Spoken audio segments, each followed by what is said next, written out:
عبادت کی ایک روح بتائی حضور نے، لب لباب کہیے اس کا، وہ کیا ہے؟ دعا۔ الدعاء مخ العبادہ، الدعاء هو العبادہ۔ حضور کی یہ دو احادیث بہت سادہ، بہت مختصر۔ دعا ہی عبادت کا جوہر ہے۔ مخ کہتے ہیں ہڈی کے اندر جو گودا ہوتا ہے وہ مخ ہے۔ گودا جو ہے عبادت کا وہ کیا ہے؟ دعا۔ توحید فی الدعا کیا ہے؟ صرف اللہ کو پکارا جائے گا۔ اور شرک فی الدعا، جس کو بھی پکاریں گے آپ مدد کے لیے اس کو آپ نے معبود بنایا ہے، کسے باشد۔ یہ مسئلہ سمجھ لیجئے، لا تدعو مع اللہ احدا، اللہ کے ساتھ کسی کو مت پکارو۔ حضور نے فرمایا کہ جوتی کا تسمہ بھی مانگنا ہو تو اللہ سے مانگو۔ اللہ نے تو دروازہ کھولا ہوا ہے، جو چاہو مانگو، کسی اور سے مت مانگو۔ دیکھیے ایک علمی مسئلے اور ہوتے ہیں، یہ جو روحانیات کا معاملہ ہے، عالم ارواح میں کیا صورت ہے، ارواح صرف کہیں اللہ کے پاس کسی کولڈ سٹوریج میں ہے یا اس کا اس دنیا سے بھی کوئی تعلق ہے، یہ علمی مسائل ہیں۔ فرض کیجئے اس وقت کوئی ارواح یہاں موجود ہو، فرض کیجئے، میں اس کا انکار نہیں کروں گا، ہو سکتا ہے کہ ہو سکتا ہے کوئی روحانیت والا شخص بتا بھی دے کہ ہاں فلاں کی روح موجود ہے، ہوگی بھائی، اسے نظر آتی ہوگی، ٹھیک ہے۔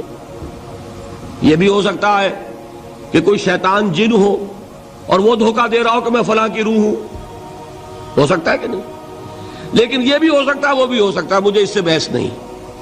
مجھے جس سے بحث ہے وہ یہ ہے کہ مجھے پکارنے کی اجازت نہیں ہے۔ ہوا کرے، کسی کی روح موجود ہوا کرے، مجھے میرے رب کی اجازت نہیں ہے کہ میں اسے پکاروں۔ مدد مانگوں گا اللہ سے، دعا کروں گا اللہ سے، استغاثہ کروں گا اللہ سے، تکلیف کے لیے دہائی دوں گا اللہ کی۔ اب اللہ جس سے چاہے کروا دے، کسی روح کو بھیج دے، کسی فرشتے کو بھیج دے، مجھے کیا ہے؟ مجھے آم کھانے ہیں، پیڑ نہیں گننے۔ فلاں روح نے آگے کام کر دیا، کرے بھائی، میرا کام بننا چاہیے۔ اور فرشتہ آ گیا، اس نے کام بنا دیا، کرے، مجھے کیا غرض ہے اس سے، میرا کام بننا چاہیے۔ میرا مسئلہ یہ ہے کہ مجھے پکارنا ہے صرف اللہ۔ اللہ کو اس کی بھی قدرت ہے کسی کو نہ بھیجے، نہ کسی روح کو بھیجے، نہ ملائکہ کو بھیجے، بغیر کسی کے جو چاہے کر دے۔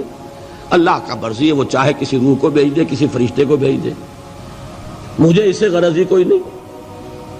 مجھے تو اپنی تکلیف کا دور ہونا مطلوب ہے، اس کے لیے میں پکاروں گا۔ سمجھ رہے؟ دیکھیے میں سادہ ترین کر رہا ہوں مسئلہ، عبد القادر جیلانی کی روح یہاں ہے یا نہیں، حضور کی روح انور یہاں ہے یا نہیں، یہ تو علمی مسئلہ ہو گیا نا۔ یہ فرشتے یہاں ہیں کہ نہیں، کوئی اختلاف ہے؟ میں پکار سکتا ہوں اسے کہ بھائی ذرا میرا کام کر دینا ہے؟ یہ کروں گا تو شرک۔ موجود ہیں کرامن کاتبین ہے کہ نہیں؟ موجود ہونا نہ ہونا یہ مسئلہ علمی۔ جو اصل میں شرک سے متعلق مسئلہ ہے وہ یہ ہے کہ پکارنے کی اجازت نہیں۔ دیکھیے حضور کی ایک حدیث ہے، اور یہ ایک ہمارے لیے خوشخبری ہے۔ آج 8واں دن ہے، آپ اپنی نیند کی قربانی دے رہے ہیں، آ رہے ہیں، سن رہے ہیں۔ یہ حدیث بھی سن لیجئے، بشارت والی حدیث ہے۔ مجتمع قوم فی بیت من بیوت اللہ، نہیں جمع ہوتے کچھ لوگ اللہ کے گھروں میں سے کسی گھر میں۔ اس کا مصداق اول تو مسجد ہوگی، لیکن تقریباً تمام محدثین نے مانا ہے کہ صرف مسجد تک محدود نہیں ہے، سب گھر اللہ کے ہیں۔ یہ جگہ کس کی ہے؟ تو عام ہے یہ چیز، لیکن مسجد کا ہوگا تو وہ مصداق اول ہو جائے گا۔ مجتمع قوم فی بیت من بیوت اللہ یتلون کتاب اللہ ویتدارسونہ بینہم،